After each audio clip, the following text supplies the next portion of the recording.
Alors deuxième méthode pour savoir si un nombre est un nombre premier, c'est une méthode qui s'applique surtout pour des grands nombres, parce que cette méthode, elle donne un nombre limité de divisions euclidiennes. Alors qu'est-ce qu'elle vous dit cette méthode? Elle vous dit que pour savoir si le nombre, alors je prends toujours un exemple pour que ça soit clair au niveau de l'explication, pour savoir si le nombre 157 est premier, qu'est-ce qu'on fait?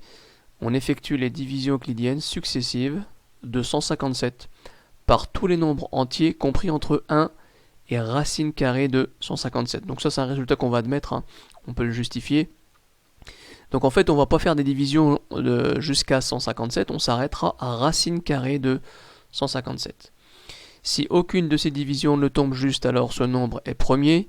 Si une seule de ces divisions tombe juste, alors ce nombre n'est pas premier. Donc on voit que c'est pratiquement la même méthode en termes de technique que la méthode 1, sauf que là, au lieu d'aller jusqu'à 157 ou un petit peu avant, eh bien on s'arrête à la racine carrée de... Donc 157, on va tester s'il est divisible par 1, 2, 3, 4, jusqu'à 12. Alors, donc 157, il n'est pas divisible par 2 parce que c'est un nombre, c'est pas un nombre pair.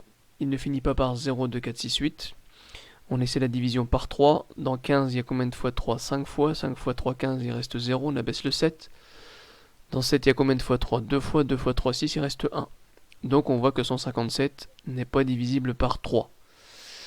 On essaie ensuite par 4. Non plus, parce que 4, s'il était divisible par 4, il serait divisible par 2.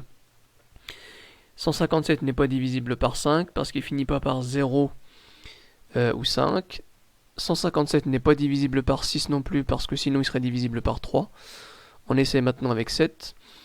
Quand on fait la division euclidienne de 157 par 7, le quotient c'est 22, il reste 3. Donc 157 n'est pas divisible par 7. Il n'est pas divisible par 8 non plus, il reste 5.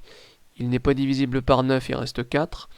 Alors 157 n'est pas divisible par 10, pas besoin de la poser parce que 157 ne finit pas par 10. Donc du coup 157 n'est pas divisible par 10.